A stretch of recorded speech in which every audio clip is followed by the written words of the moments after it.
everybody has the power to suggest a song. So if we're in the right key and you hear the groove or something, start playing something. And by the way, it just happens to be James's birthday. Today we endeavor to bring you the sad passing of Philip. In this video, we will look at his early life, an in-depth overview of his early career shape-up, personal life, solo career, his involvement with the group, net worth, illness, and cause of death. American musician Philip Chapman Lesh was a founding member of the Grateful Dead, playing bass guitar for the band for their 30-year run. Following the band's breakup in 1995, Lesh carried on the Grateful Dead family music heritage with his side project Phil Lesh and Friends, which honored the Dead's music by performing both their songs and those of his band members. Terrapin Crossroads was the name of the music venue that Lesh ran. He played with longtime Grateful Dead bandmate Bob Weir further from 2009 to 2014. Although his traveling schedule was reduced in 2014, he remained active until early 2024 as a member of the Lesh family band, which included Phil, Corey, Heidi, and Joseph Lesh. Lesh, who was born in Berkeley, California, began his career as a violinist. He switched to trumpet while attending Berkeley High School and participated in all of the extracurricular activities related to music. He developed a strong interest in free jazz and avant-garde classical music while studying the instrument under Bob Hansen, the conductor of the symphonic Golden Gate Park Band. Soon after, he enrolled in the College of San Mateo, where he became the first trumpet chair and wrote arrangements for the community college's renowned big band.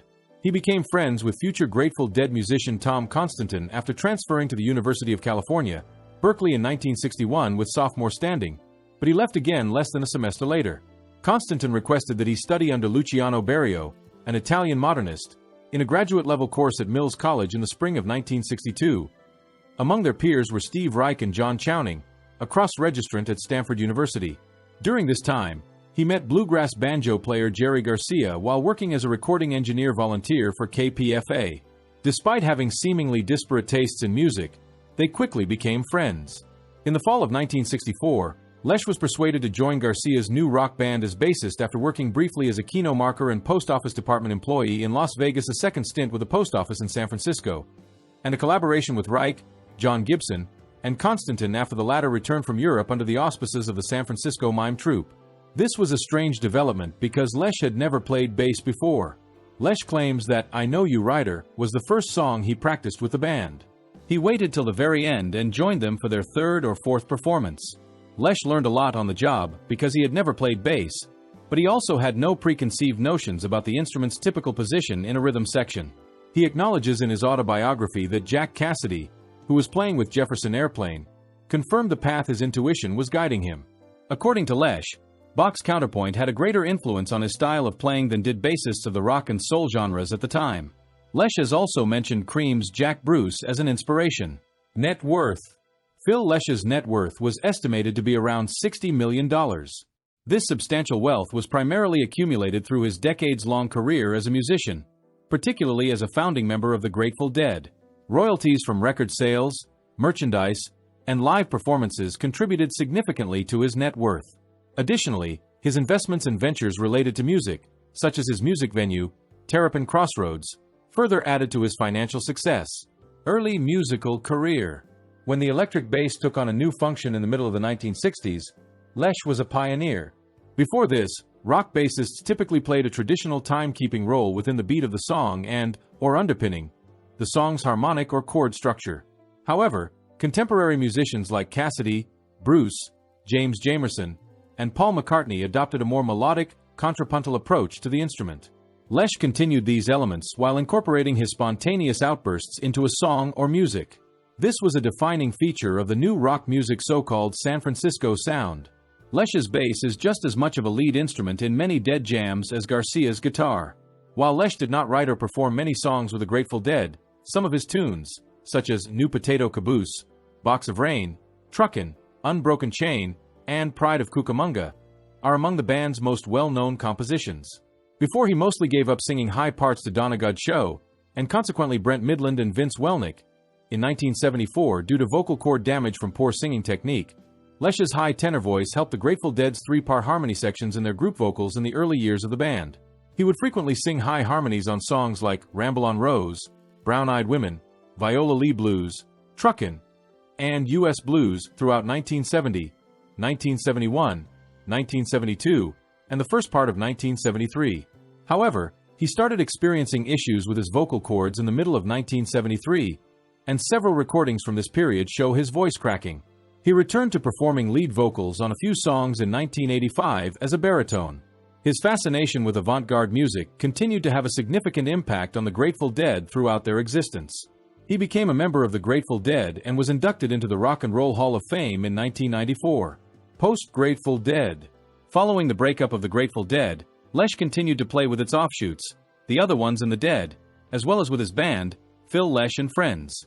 He co-headed 2 tours with Bob Dylan in 1999 and 2000, and he and his wife, Jill, ran their charity, the Unbroken Chain Foundation.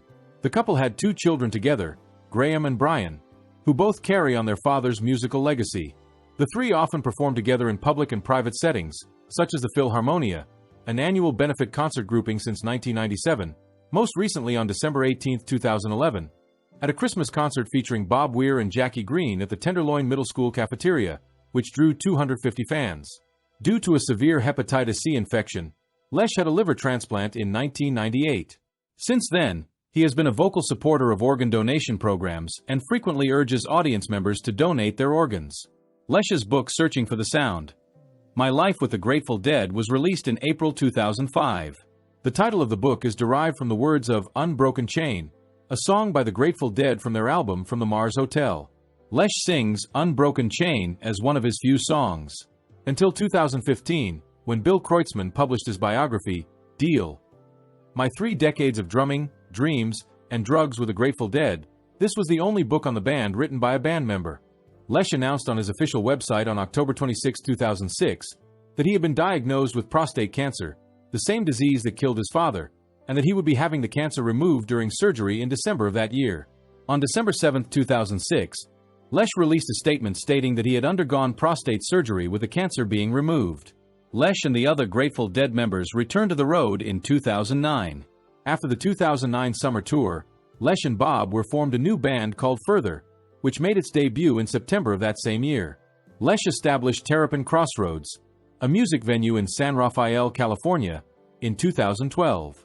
On March 8, 2012, the facility formally opened with Phil Lesh and Friends' first of 12 shows.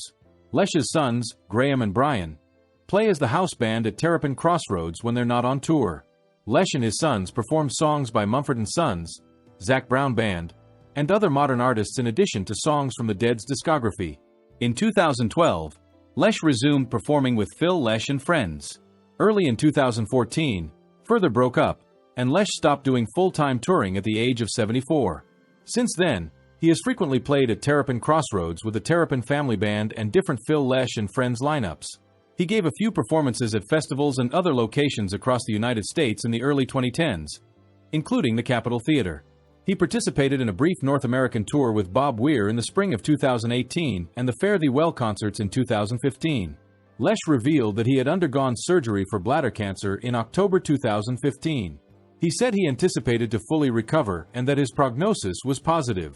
Lesh and his band postponed their scheduled appearances at the Outlaw Music Festival, Telluride Blues and Brews Festival, and Dirt Farmers Festival after he announced in August 2019 that he would be undergoing back surgery. It is anticipated that he will fully recover. After their lease on Terrapin Crossroads expired in November 2021, Phil and Jill Lesh closed the business. Rolling Stone named him the 11th best bassist of all time in 2020. He celebrated his 83rd birthday and his 100th performance at the Capitol Theater in March 2023. He came back to celebrate his 84th birthday in March 2024. Illness and cause of death. Phil Lesh passed away on October 25, 2024, at the age of 84. While the official cause of death has not been publicly disclosed, Lesh had a history of health issues, including a liver transplant in 1998 due to hepatitis C and years of heavy drinking, as well as battles with prostate and bladder cancer. Despite these health challenges, Lesh remained a prolific musician, continuing to perform and record music well into his later years. His death marks the end of an era for Grateful Dead fans and the music industry as a whole. Rest in peace, legend. If you haven't subscribed, consider subscribing and give us a thumbs up.